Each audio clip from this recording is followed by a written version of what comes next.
Hello, everyone, and welcome to the Mile 20 podcast, where epic shit happens, with hosts and best friends, Lorri and Laura. We're here to talk about adventures that we've had across the 50 states via marathon running, and we're going to share our lust for travel, adventure, and talk about our families and maybe a couple of funny stories along the way as well. So grab a cocktail, and let's do some epic shit together. I have my cocktail. I got my cocktail, so cheers. Cheers. Here we go. Here we go.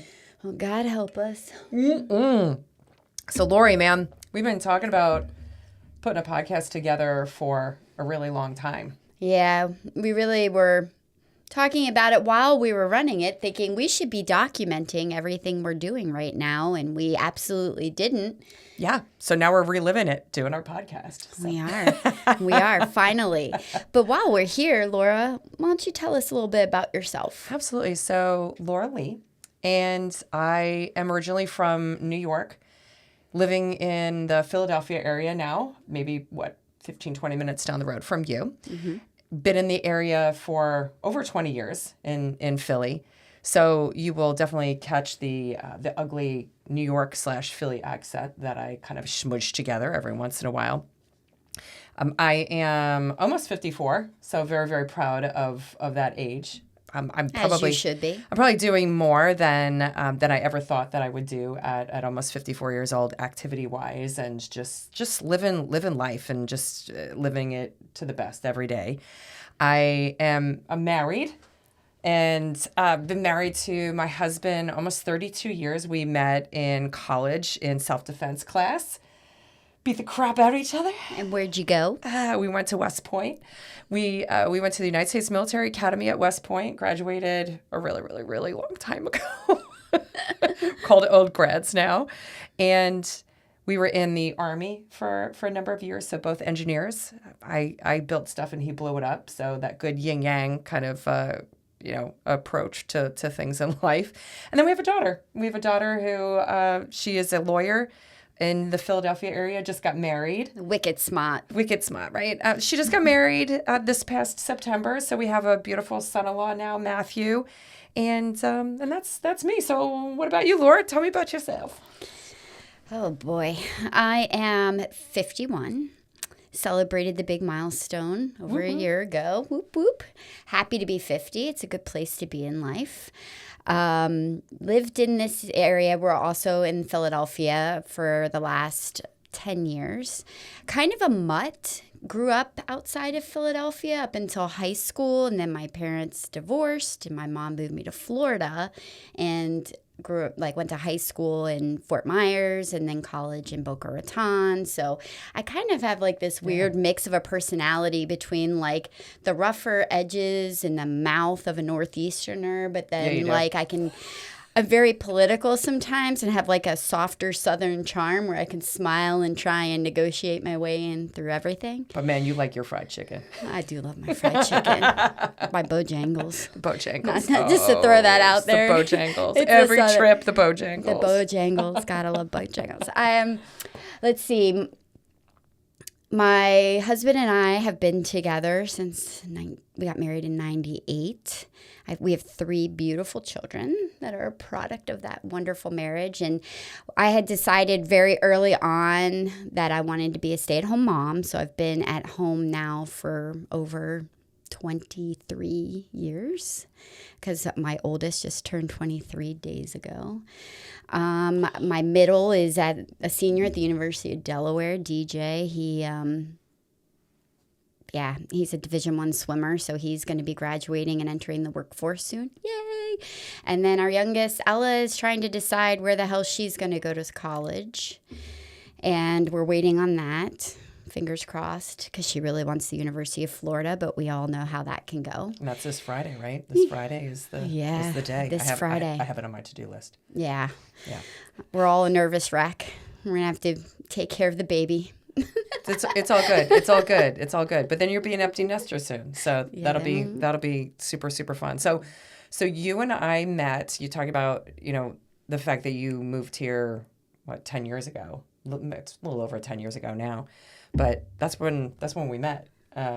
Like 10 years ago, Yeah. which is like crazy when you think about it. It Like, is it's just, crazy. Like it feels like we've known each other for an absolute eternity. Yes, my whole life, actually. Right? I've known Laura my whole life. Oh, wait, 10 years. Because we've ran a lifetime of miles together. A lifetime of miles together. Lifetime. And I think it's really cool when you think about, your friendships along the way in your life. Mm-hmm. And, you have friends from, maybe a couple that you still keep in touch with from when you were younger, maybe some from high school, college, and so forth. And, as you talk to especially other women, they say to you, it's usually unusual to find like, kind of like your soulmate friend as you get older. You usually find those people younger in life. So like, it just, I don't know. I just feel really, really blessed that one, we met each other. Are we going to cry on the first I know, episode? we're going to like cry on the first episode. No, but for folks who might be listening today where you're like, yeah, I just haven't met my person yet, my soulmate friend and so forth. I mean, man, we totally, I said, man. See, that's that ugly accent. We stumbled across each other. We met at a running club. Yeah. I feel like running clubs are such an amazing way to plug in. Yeah. Plug into a community, get to know people. Yeah. No, I totally agree. So we met each other a really, really long time ago, and we've been talking about doing this podcast. So what the heck is this podcast about? Like, why should they be tuning into us and listening to some like two 50-year-old plus chicks from like the Philly area? Go Birds. Go Birds. Why should they listen to us, and what message do we have to offer, on a weekly basis? Well, a good question. Why would anybody want to listen to us? I think for us, or for me, part of it is we wanted to document our journey for our family and our children and their children's children, our grandchildren, which we don't have yet. Thank God. But beyond that, we feel like our experience was kind of unique in the way we approached. When I say experience, we ran the 50 states, a marathon in all 50 states, 26.2 miles. We finished December of 2023 together. Yeah, 2023. And I feel like there was, like they say you're a different person after every single marathon that you run. Like you pick up something new, you learn something new, you mold and change kind of the foundation of who you are with each one. Mm-hmm. And I feel like that our experiences, the way we approached it, with a lot of people approach it with a time standards like, oh, I want to get it done in a year. I want to run all 50 states in a year. I want to run it in 2 years. They do, which I'm not slamming that because I feel like everybody's journey is their own. But for us, the way we approached the journey was kind of from the back of the pack. We didn't care how fast we ran a marathon, just that we finished and we didn't get the DNF. Which means do not finish. Yes. Did not finish. And we wanted to experience each and every location as much as we could to the fullest, because a lot of times they were quick weekends. Yeah, very so quick. It's not like we weren't doing like a week out in Zion National Park, but we would go and dip in if we were close to Zion National Park. That's right. And I feel like just that, things that we've eaten, restaurants we've gone to, bars, wineries, breweries, museums. You see a theme there. a lot of breweries and wineries. I'm gonna take my sip of my beer right now. So the Mile 20 name really it commemorates a funny story that happened in one of the first races that we were in together.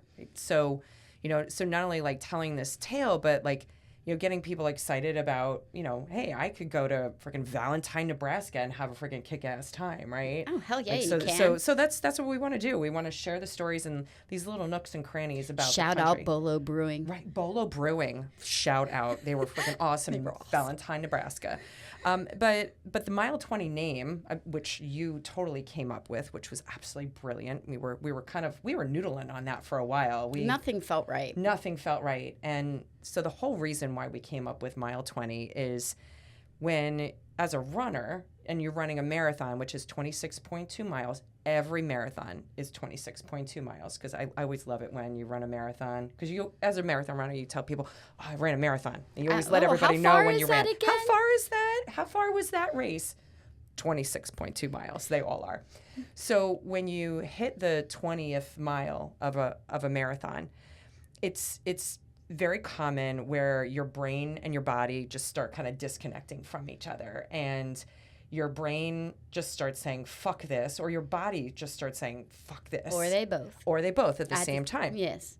So so we're kind of commemorating the fact that, or paying homage to the fact that at mile 20, like, life is tough, right? And at races it's tough, and sometimes you got to get a little gritty, or you got to get a little creative in terms of how you go and you kind of turn that corner for mile 20. And there's a beautiful parallel, right, between turning 50 and, like, entering the stage of life we're in too, Right. and the actual mile 20 of a race, because kind of the shit hits the fan at 50 It's years so many of different age ways as well.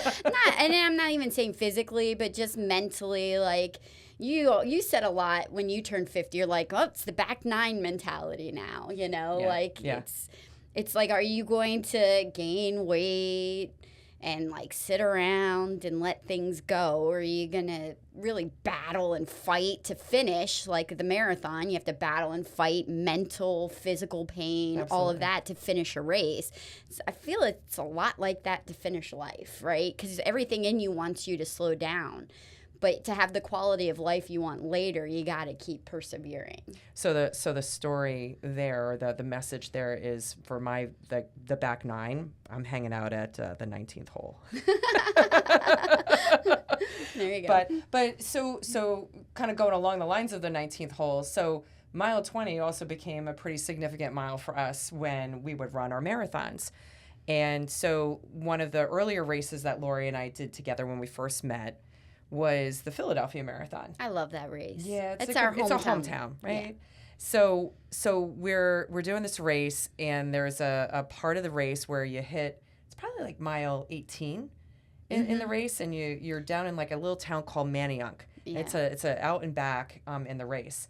And so Lorri and I, we both, and that's when we weren't listening to the same music as each other too, right? We both had our own headsets on.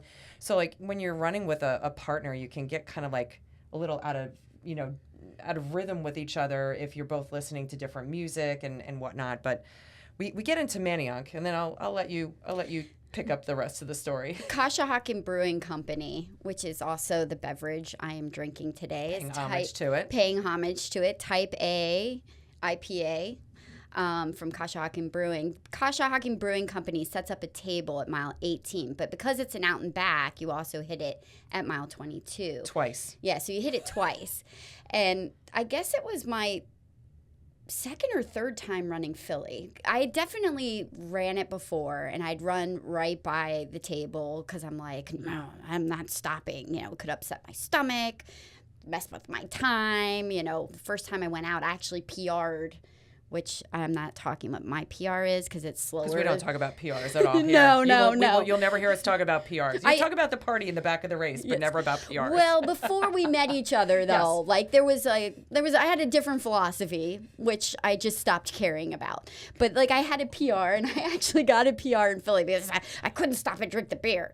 And then we decided to run together, and I was like, maybe I'll try it this once. It was really windy that day. Oh, the day that we ran, and it was cold, and it wasn't raining that day. But No. I just remember it was so windy that we had a spitting contest down Kelly Drive. You're giving a lot away from I know. God, but we got so many. That was so much fun. Yeah. We're really classy. Yeah. We're going to circle back to this. We're going to circle back to the Philly Marathon. Yeah. For sure. Because Yeah. there's been a myriad. We've ran it a few times. Times. We will give you all of those stories in upcoming podcasts. But I took a sip, took the little cup, and by the turnaround point in Manayunk, I was flying. Like, I felt like I was on wings. Like, the wall didn't exist at mile 20. Not at all. And you kind of were like, what the hell? What the heck? She's got she's got celiac. Yeah, and so for those of you who don't know, like the wall is that mental, physical thing I was just talking about earlier, where all of a sudden you hit this wall and you have to figure out a way as a runner, like how do I get around it? Well, Lori's beverage got her, like she just didn't even like. I punched through it like the Hulk. Like she juggernauted through the wall, and she's like running fast. And I'm like, dude, like, what the hell? And you're like, it's the beer. I'm like, I kind of got a little bit of a buzz and I feel amazing. So needless to say, when we passed it again at mile 22, I took another one and said, thank you very much. My stomach never got upset. Yeah, there was nothing other than maybe, which we didn't care about pace. No, we did. So it didn't really matter. Totally did, and then we had the spitting contest and everything else. So, yeah. But yeah, so I wasn't able to go and drink the beer at that race because when I asked the nice gentleman at the Conshohocken Brewing, do you have gluten-free beer? They laughed at me. Yeah.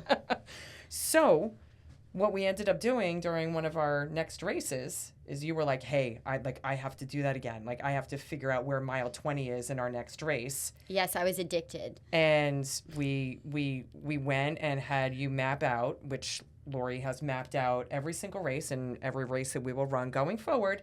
We know where mile 20 is on the course. On the dot, almost. On the dot. In most cases. I think I missed... one. I thought there was two. No, because we missed the Mickelson. We missed South Dakota. Because didn't I think we were coming down one trail and we wound up on another one? That was St. George. No, St. George too. I think there were two I missed. Oh, okay. There were a few we forfeited altogether. Yeah, because we got upset tummies or we were like... cold and rainy. Yes. Whatever, yeah. Yeah, Alaska. But yeah, no, and so then every race after that, we have been... stopping for beverages at mile 20, and now I have gluten-free options. Yes. Sometimes, embarrassingly, our stops extended beyond, which you will get into that in further podcasts as well. But sometimes it went beyond just the mile 20. Yes, beverage. just beyond the mile 20 beverage, and I will have to say that we are not going to be telling stories about our races and, having folks thinking like, oh, well, this is the healthiest way to go and run a marathon. This is not healthy. This isn't even recommended. This is not recommended. We should have like a little like warning, Yeah. But don't try this at home, kids. But man, we have had a blast and we will continue to have a blast. So with that said, every podcast, we are going to do a little bit of a showcase because, it wouldn't be mile 20 without a beverage in hand. So, Laura, you've already kind of introed your drink of the day. I did. What are you drinking today? I am drinking a wonderful red Pinot Noir called Vianza. It's Vianza winery. I got brewery on my head. And it is a 2021. So it is from Sonoma, California. And, just talking about California, heart goes out to the folks dealing with the fires out there and what have you. I have a cousin who's a firefighter out in L.A., a couple of aunts and colleagues and so forth. So we pray for them and absolutely, yeah, that was terrible. Yeah.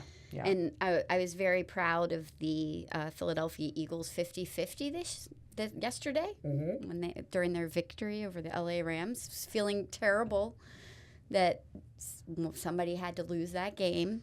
But the Philadelphia Eagles Autism Foundation actually gave the 50% that normally the Autism Foundation collects from their 50-50 and donated 100% of that to the relief in LA, which I think is really cool. It was a really, really classy touch. So as we're... Classy. Is there anything classy about the Lincoln Financial Field? We'll get into how avid fans we are because that's part of our jam. It's not just around our running the 50 states and our travel, but we've also done a ton of adventures together. Hiking adventures. We're avid backpackers. We'll talk about when we ran the Jackson Hole Marathon and decided to go and do a through hike, a 4-day through hike. 40 miles on the Teton Crest Trail before the marathon. Yeah, not after, before. That was not good decision making. So these are the lessons we learn along the way. We had 24-hour downtime before doing it too. But we've done all this stuff in the last 10 years. So we're both season ticket holders to the Eagles, and we go to every single game, and so we just want to go and say that like not all fans are creepy fans. We're avid Philly fans. We might be a little loud. We might be a little obnoxious. No one likes us. Nobody likes us. We don't care. But not everybody, not all Philly fans are creepy. So no. So just need to go and give a little bit of a shout out there. So let's. I know we kind of like touched on it a little bit earlier, but how did we meet? What's the little bit of the backstory there? I know we kind of touched on it just a little bit.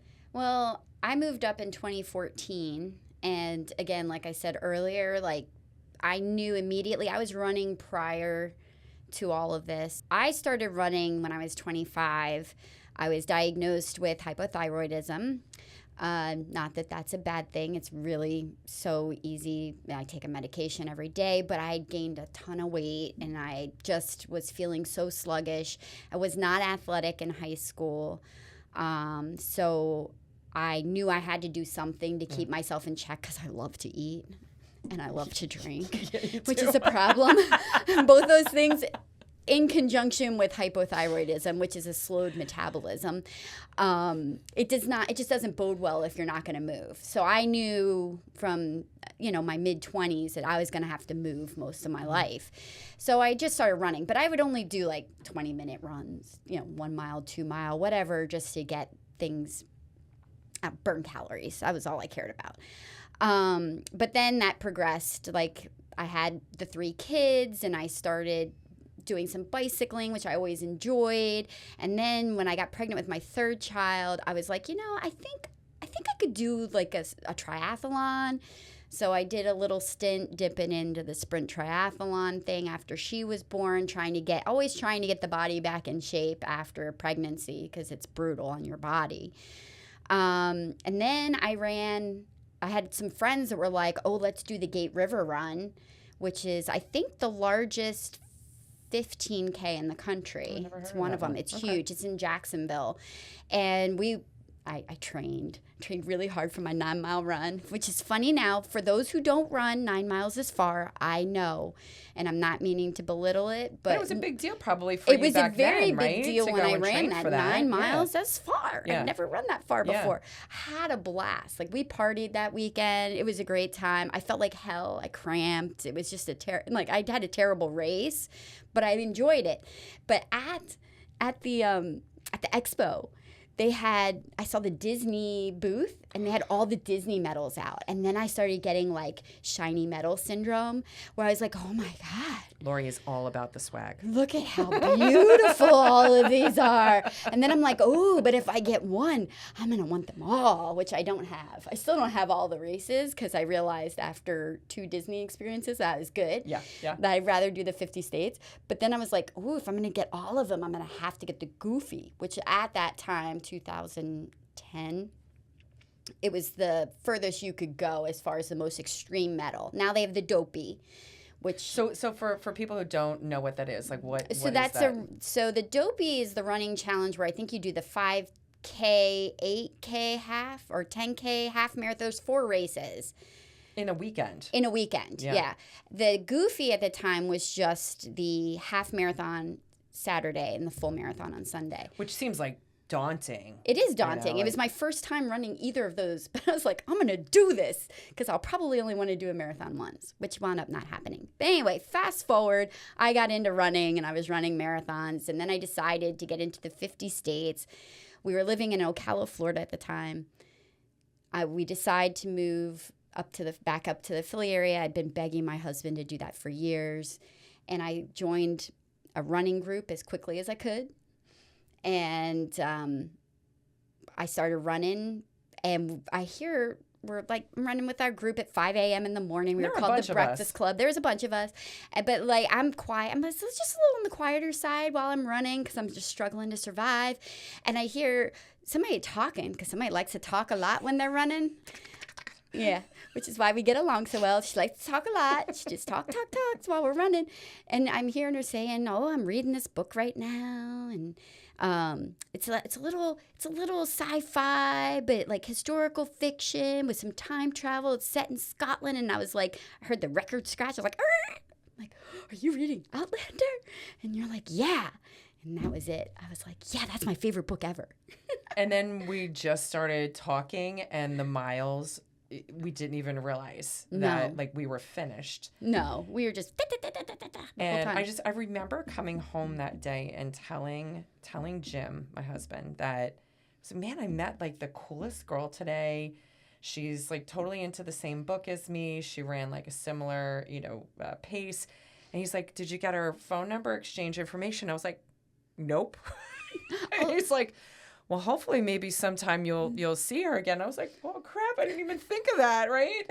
Then you did. So then the next time we were running, we just automatically just started gravitating, toward each other. And then next thing you know, we're signing up for a race. Or I think at some point in time you were running New York or you had just finished running New York and the Marine Corps. Yeah. Within a couple weeks of each other. And Maine. I think I did Maine. Yeah, I think I did Maine, and then Marine Corps, and then New York. That was my first time ever doing multiple in a season. Yeah, so you had run a couple marathons before we met. I had done a couple before we met. Yeah, how did you get into running? Well, I mean, as you know, I hated running when I was younger. I played softball in college. I was in the Army, hated running in the Army. It just wasn't my jam. Anytime like there was punishment in a sport, it was like, go run around the field. And it was a punishment, right? So fast forward 2004, I'm the oldest of 4 kids, and my youngest brother, Ned, was diagnosed with cancer. And so while he was alive, I said, well, I'm want to run, in honor of you. And unfortunately, before I ran the race, my brother, well, actually, he was diagnosed in 2003. He died in 2004. And so it was terribly unfortunate. He died of Hodgkin's. He was 27 years old when he passed away. Way too young. Yeah, way too young. And so I said, I was looking at different, sites, so forth, for people who are grieving, how to cope. And I saw the team in training for the Leukemia and Lymphoma Society, and they ask you to raise money for leukemia and lymphoma and families going through something similar to what my brother and our family went through. And they allow you to run a marathon. They teach you how to run a marathon. So I said, I'm going to do this and I had never thought about running a marathon. And I said, you know what, cancer sucks more. And cancer is going to be harder than doing what I'm doing. And I took a little bit of a picture of my brother because he was in the Air Force. And I remember at the time I ironed it on a little piece of T-shirt material, and I pinned it to the back of my shirt. And so and we'll talk about the next episode about our first marathons and kind of like, just the ups and the downs of getting ready for it and everything else. But, to this day, I still wear his picture on the back of my shirt. So much so where Lorri has never met my brother Ned, because unfortunately, Lorri and I met each other after Ned had passed away. But man, we've had races where you have taken your hands and put it on the back of my shirt and said, Ned, like we need you today. Today, buddy, we need you. And he's always been there. He's always been there. Oh, I'm gonna cry. I know. So I think obviously, like between you and I, everybody has their different why. Why you either do something like running or you start a new adventure, right, in your life, right? Yeah. I know, like I'm trying. I'm really fighting the tears right now. And well, dude, if I had thought about it back in like freaking 2003, 2004, and you would have said, hey, like 20 years from now, like you're not only going to go and meet your best friend, having a huge extended family, of their family and our family, because all of our kids like love each other. And my youngest daughter just spent the night at her daughter's and husband's house last night. And watching anime in the morning and watching the football game yesterday with each other, right? Yeah. But so in that regard, we're truly blessed, right? Our husbands go to Sixers games all the time together and stuff. It's so rare. It's so rare. It is so rare. But if you had said, hey, 20 years from now, you're going to be sitting and doing a podcast with your best friend and so forth, I would have been like, no way. So, there's, out of tragedy comes silver lining, but it's like, it's one step at a time. These things like unfurl themselves. So while we're talking about running and these travel adventures and stuff, we got all these like little, like, I would say nooks and crannies that we have along the way. Cause like, I know you've had, tragedy happen in your life as well. And with the family. 2017 running season sucked. It sucked. We'll right? get into that later. Yeah. So, and that's the whole thing about being best friends is that we bring each other up. And when we're both up, oh God, help anybody else who's around us. Cause God, it's like, it's up. It's way up. That was like the Eagles game a couple weeks ago. But that was a good time. But when the other person's down, like we're always there for each other. Absolutely. And that's what this is about too. So I'm super excited to go and tackle this thing and hopefully we're good enough storytellers. I mean, and we've taken so many pictures. So many pictures. So even though like we did not journal, and we're gonna have to like kind of jog our memories on a lot of our race stuff and so forth. So hopefully people who are actually serious runners and who want to learn about like some really cool races to do across the country, we'll give you some really good tidbits and some cool places to stay and how we did it and so forth. But it's also good for like, couples, families, single people, so forth, like who want to go and travel and see some cool places across the country and maybe learn a couple of, lessons that we either worked for us or did not work for us. Yeah. And be able to go and do some of the things that we've been so fortunate, to be able to experience as well. Yeah. Like I would hope somebody could also take away the fact that the flyers over states are actually worth a visit. They are the flyover states. They are worth it. And I know that probably sounds kind of pretentious for people who might be listening from a flyover state. Yeah. But I think East Coast, West Coast people, there's that term for a reason. But once you're on the ground and you're actually experiencing some of the locations that we were able to travel to, it's a different perspective. And our country is so amazing. It is really, really amazing. And we've done some epic shit across this country. We've done a lot of epic shit. Yeah. So why don't you go and tell us what we're going to maybe talk about during the next episode? So we will be talking about the Disney Marathon, which happened to coincidentally be our first marathons, although years apart, because your first Disney was in 2005. Yes. I was 2010.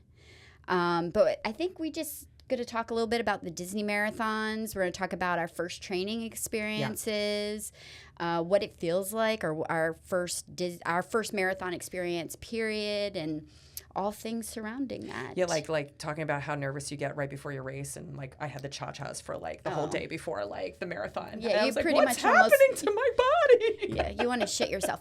But I always think of that as a blessing, that it's just cleansing the system. At least it's happening the day before. Just getting it all out so you don't have to worry about it while you're running. Just get it all out. So I'm really excited about talking about our first race and really feeling more like a rookie when it came to travel, right, well. So we'll go and run through that and some gear and how running gear has changed too over the years, so right, and what have you. So Fueling has changed a lot. Yeah. Fueling. Yeah. Just in the whole...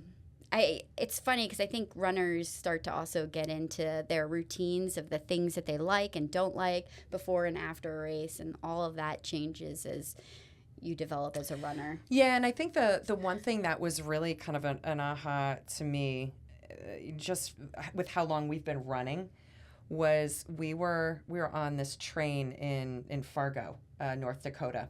And went to the grandma's. What was the train? That was what's the name of the damn Duluth. That was Duluth. It was Grandma's, but Duluth, Minnesota. Damn it. All right. So This is why we needed to have documented it when we were doing it. So, but that train is beautiful. So we were in Duluth, Minnesota, and you know, just showing our age and how long we've been running. So we're on this train coming from Duluth to go up to the start to Grandma's marathon, which was really, really fabulous marathon. Opt for the train, but we'll talk about that. Yes. And so we're on this train with these two gals that were very, very new to running marathons, maybe had done just a couple with each other, and they were in their early 20s, really early 20s. And as they were talking to us, they realized that we were pretty seasoned marathon runners. And the one girl went and said to us, "It's so great that you guys are still getting out here and doing this." And it like dawned on us, like when we got off of the train, we're like, and then we started looking around going, holy crap, when the hell did that happen? That like we are now like the older people like in races. Yeah. And we're still out there getting it done. So that was definitely an aha. But you know, so it's a 20 plus year journey that we'll bring you through every week, but we'll also go and talk about, you know, what's happening in our lives and you know, current events and, you know, what's happening with, you know, in sports or, you know, what new adventures we have going on and what travel we have coming up. And I'm so excited for this journey for us to be on it. We're doing this. Yes, we are doing this. Holy crap. Here we go. So thanks for hanging with us today and go make mile 20 your bitch.